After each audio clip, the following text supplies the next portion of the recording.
Hi hello అందరికీ నమస్తే. Welcome to my channel. ఈరోజు నేను గోంగూరతోటి పచ్చడి చేసి చూపిస్తాను. దానికి నేను ఒక పెద్ద సైజు గోంగూర కట్ట తీసుకున్నాను. దాన్ని ఇలా కడిగి ఆరబెట్టుకున్నానండి. పచ్చడి కదా, దాంట్లోకి 1/2 కేజీకి పైనే టమాటోస్ తీసుకున్నాను.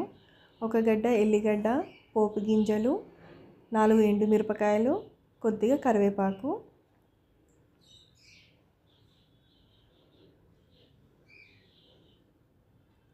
ఇప్పుడు స్టవ్ పైన ఒక గిన్నె పెట్టుకొని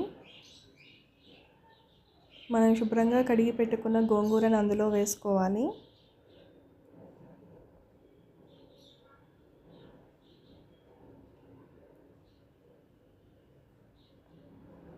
అలాగే సన్నగా కట్ చేసి పెట్టుకున్న టమాటో ముక్కల్ని కూడా అందులో వేసుకోవాలి.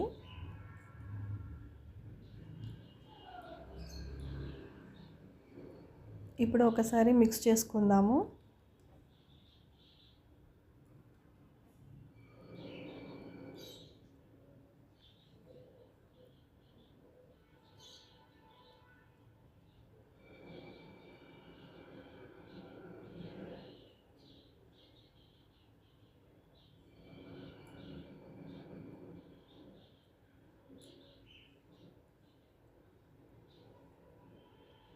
ఇలా బాగా మిక్స్ చేసుకొని మూత పెట్టి మగ్గించుకోవాలండి.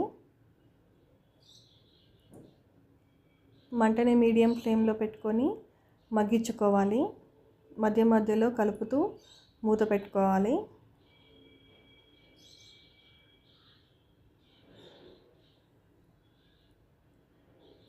చూసారా, ఇక్కడ గోంగూర అంతా మగ్గింది. ఇంకా టమాటో పీసెస్ అలానే ఉన్నాయి. ఈ టమాటోస్ కూడా సాఫ్ట్గా అయ్యేదాకా మగ్గించుకోవాలి. ఇప్పుడు మంటని లో చేసుకొని మగ్గించుకోవాలి. అందులోనే ఎల్లిపాయల్ని కూడా వేసుకోవాలి.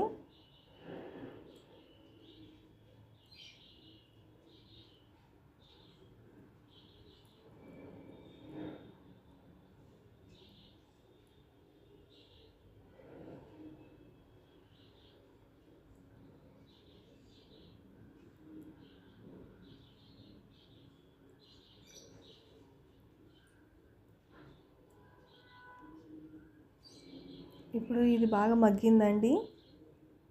ఇందులో 1/2 స్పూన్ పసుపు వేసుకోవాలి. ఒకసారి బాగా మిక్స్ చేసుకోవాలి.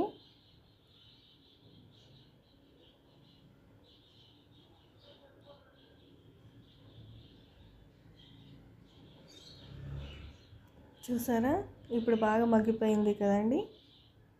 ఇప్పుడు ఇదంతా చల్లారాలి. చూడండి, ఇప్పుడు బాగా చల్లారింది కదా. దీన్ని మిక్సీకి వేసుకోవాలి. ఇప్పుడు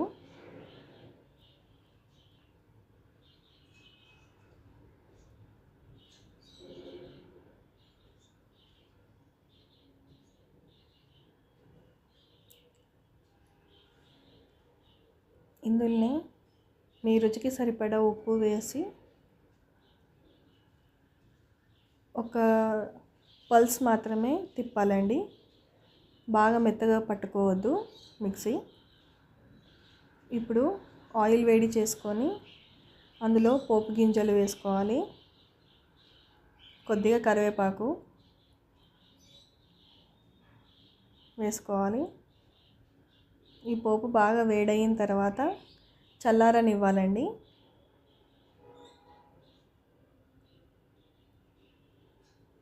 ఇలా గోరువెచ్చగా ఉన్నప్పుడు పచ్చడికి సరిపడా కారం వేసుకోవాలి. నేను 4 టీ స్పూన్లు వేసుకున్నానండి. ఎందుకంటే మా కారం బాగా కారంగా ఉండదు, అందుకే నేను 4 టీ స్పూన్స్ వేసుకున్నాను. మీరు మీ కారానికి తగ్గట్టుగా వేసుకోండి. ఇప్పుడు మనము మిక్సీకి వేసుకున్న ఈ గోంగూర టమాటో పచ్చడిని ఇందులో వేసి బాగా మిక్స్ చేసుకోవాలి. అంతే అండి, ఎంతో టేస్టీగా ఉండే గోంగూర పచ్చడి రెడీ. దీన్ని కనుక వేడివేడి అన్నంలో తింటే ఆ టేస్టే వేరు. ఒకసారి మీరు కూడా ట్రై చేసి చూడండి. ఇది మనం ఫ్రిడ్జ్లో పెట్టుకుంటే వారం రోజులైనా ఉంటుంది.